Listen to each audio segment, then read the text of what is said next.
Hey guys, what's up? This is Armin van Buuren, and you're watching EDMNYC.com TV. He also has a full day of programming on Electric Area every Sunday. It's called A State of Sundays. This worldwide show is heard by millions. A state of trance.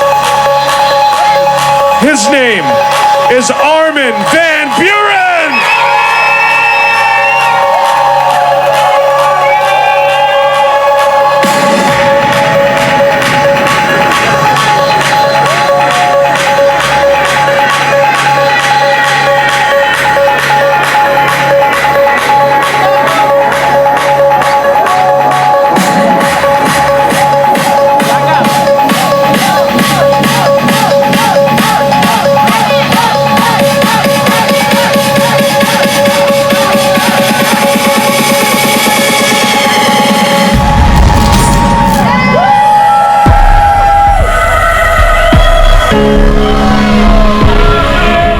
So we're here at the SiriusXM event in Miami, and we're here with Armin van Buuren.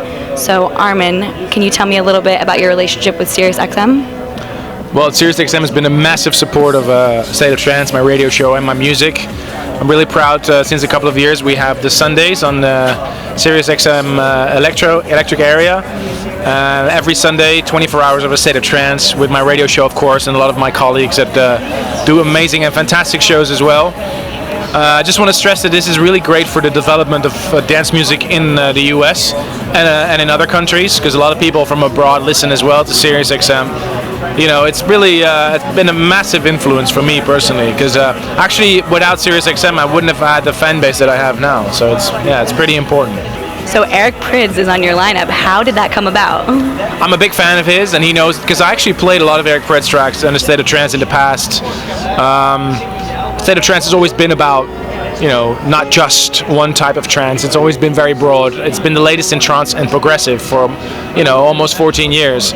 So I pride myself in that. You know, if you do a 2-hour radio show every week, you got to keep it varied a little bit. I'm actually working on that as well, the format for the show, to bring back a little bit more of the progressive sound in the first hour and the second hour to go harder into the harder trancey sound, which makes it interesting because, you know, I have 2 hours, so I can play all these genres within trance, which I all equally love.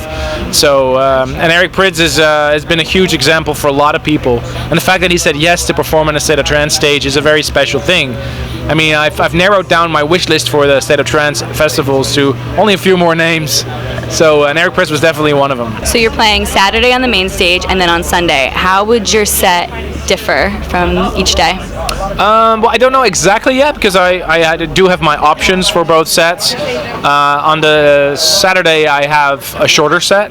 I'm playing after Martin Garrix and before Hardwell, and I want to make a little bit of a transition without leaving my 138 fans in the dark. So there'll be a little bit of that. There'll be a little bit of the more EDM sound, and on Sunday it feels more like I'm in my own space, because I have a State of Trance area. I'm on after Eric Prydz, which is very different than after Martin Garrix, of course. It has a different sound. I have an hour and a half set, which is really different than an hour set.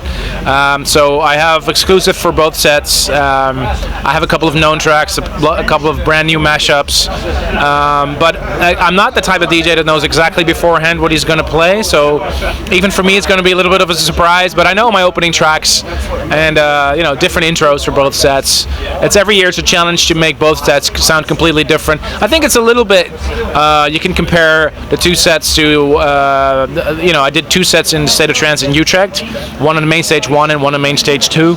And the main stage 1 set was more slower BPM, and the main stage 2 set was more of a Who's Afraid of 138 set. So I might go for that direction a little bit, but I don't know. It depends on the crowd. It depends on the people. Depends on how busy it is. I don't want to scare away all the women when I play too hard. Some women like hard, but I don't know. It depends. It depends. In the past years, you've called it a State of Trance. Why this year is it a State of Trance festival?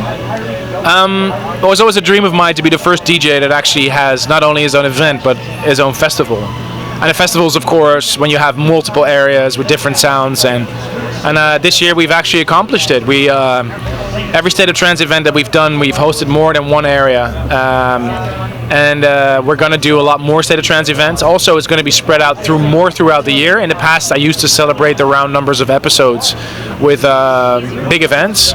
And I thought that was cool, but we used to do 5 weeks in a row, and some of my fans said, well, you know, if you do 5 events 5 weeks in a row and you broadcast them all, the sets are all going to sound a little bit the same. So what we've done now is we've actually we have a celebration weekend, which is actually episode 700, 750, 800. And then we have a couple of other events spread out throughout the year. So people, you know, it's spread out a little bit throughout the year, so people hear some fresher tracks. We can vary the lineups a little bit more and hopefully keep it more interesting for the listener. So last year, Gaia was a big deal for everyone. You know, you guys came out in the robes. Everyone was going crazy about that. What's in store for Gaia? We haven't really heard much. Well, you have to ask them. I don't even know what's exactly going on right now. I know they're producing a lot of new music. I'm really excited for them, and I know that the dream is to produce an artist album as Gaia. Actually, we're developing the Gaia act a little bit right now. We've stepped up our game since the very first time we were at Ultra. We're designing custom visuals for the show. We redesigned the whole setup.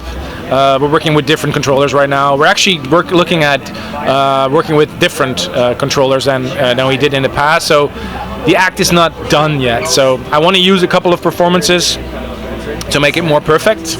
And musically, it will always remain this sound. I think a little bit more towards techno. Definitely no vocals.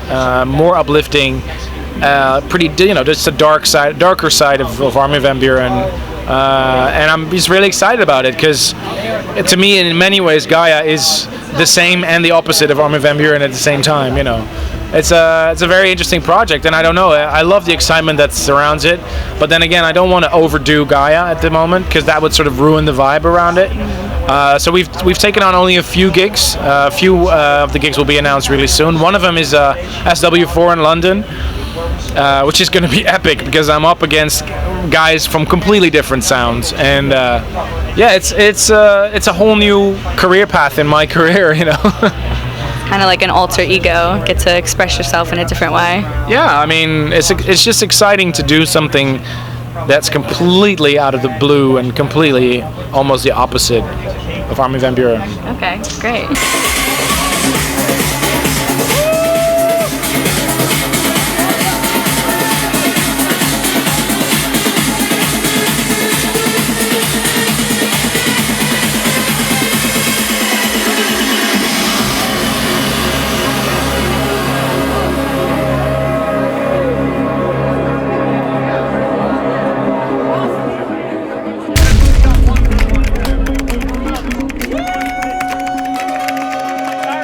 High five, brother.